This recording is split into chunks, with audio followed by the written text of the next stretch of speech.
I got starter locks 18 months ago, and here's how it's working out. So first, I'm going to tell you a little bit about why I decided to get locks, and then I'm going to tell you a little bit about my journey in that, the cost, and what my experience has been working with a loctician. So for a long time, I wore my hair in the exact same way, probably since high school. I would just pull my hair back. I would try to comb through it. Here's a picture of me.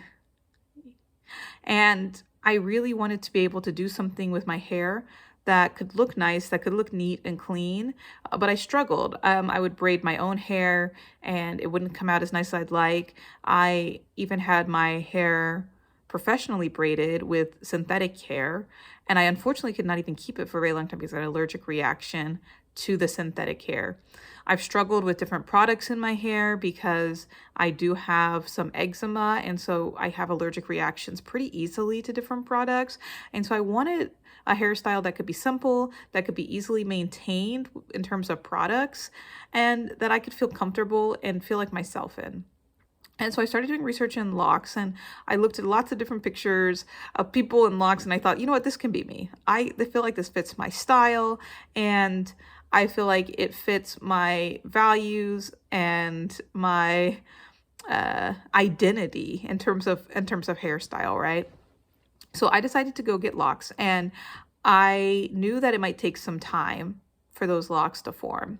So one thing you should know about my hair is that I have a lot of hair. So here's a picture of me with it down, and you can see that it goes about to my shoulders already, so it's long, and I have a lot of hair. It's very, it has a lot of volume. However, if you looked at the individual strands of my hair, you would see that it's quite thin. So I have mixed hair. I know there is the alphabetical numerical system of coding hair.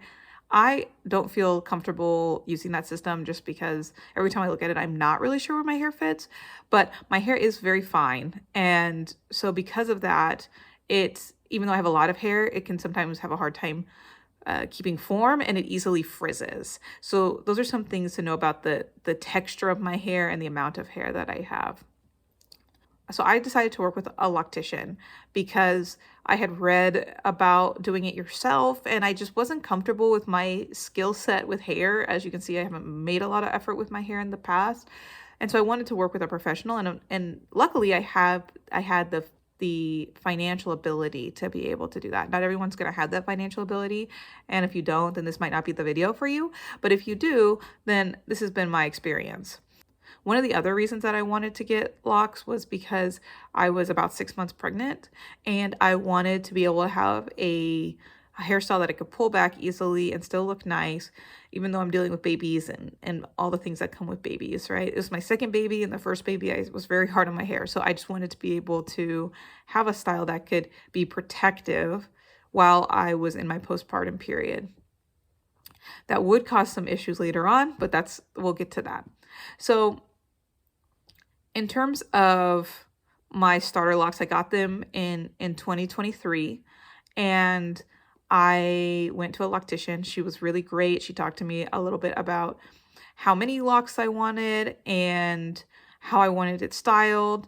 And I had a lot of flexibility in the style because of the length of my hair already, but also just be aware that if your hair is longer, it's going to take longer to lock up, especially if you have hair like mine.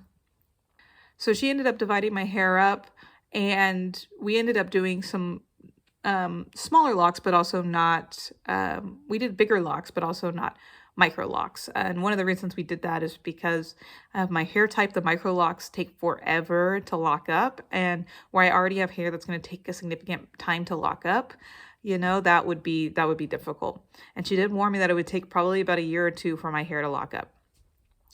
So I was very happy with my experience going and getting the starter locks. I was happy with the look. And at that period of time, I started to go about every 4 weeks. And I needed to get that done about every 4 weeks for about 6 months because of my hair type. If you have a more coarse hair, then you might be able to go longer as you get your starter locks. But if you do have this fine hair, you're gonna have to go more frequently unless you want your hair to look like a wreck all the time. So I was going about every 4 weeks for about 6 months. And my experience was that we'd wash, And then she would retwist and she might put it in a different style. We tried several different styles, but mostly it was important to me to have styles that I can just pull back because I don't like to have hair in my face. I don't like to have it falling in front of me because I work in front of a computer a lot. And so I just wanted to be able to not have hair itching on my face all the time. So after 6 months, I was able to bump that up to about every 5 to 6 weeks. And depending on how hard I go on my hair and the style that it's in now, I can go 6 or 7 weeks. And so it still takes time to build up, but I'm going less frequently. In terms of maintenance in between those appointments, I don't wash my hair. And I had asked her about this because I was concerned about the cleanliness of my hair and things like that. She wasn't too concerned about it. And the problem is that if you have hair like mine and you continually wash it, you're going to be getting frizz, and it won't hold as long. And so I made the choice to not wash it. And I think it's actually been beneficial to the quality of my hair. And also, I haven't felt that it was gross or had a bad smell or anything like that. I did regularly treat it with oil. And so at the beginning, I was treating it with a rosemary oil about 2 to 3 times a week per recommendation of my loctician.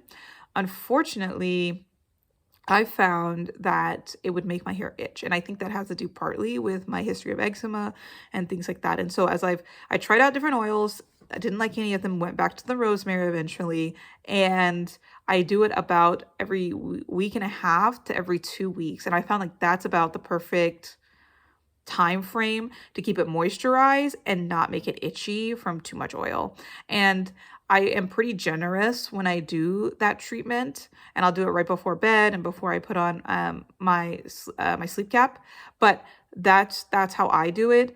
I've read about other people using oil every day. I've seen other people use it no oil at all. And that's been my experience, is that I do need some oil, but I just need it a lot less frequently than what was originally recommended to me. And overall, in terms of maintenance, where I'm at right now is pretty low.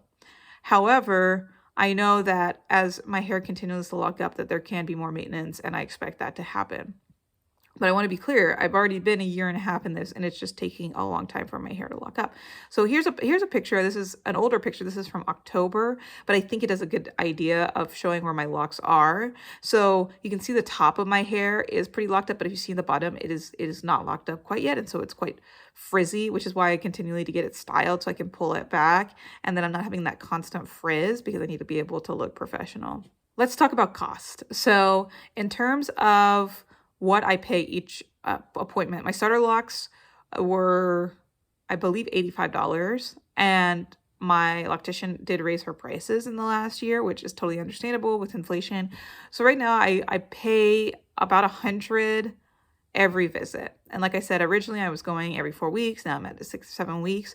And so it's a pretty penny to get your hair done.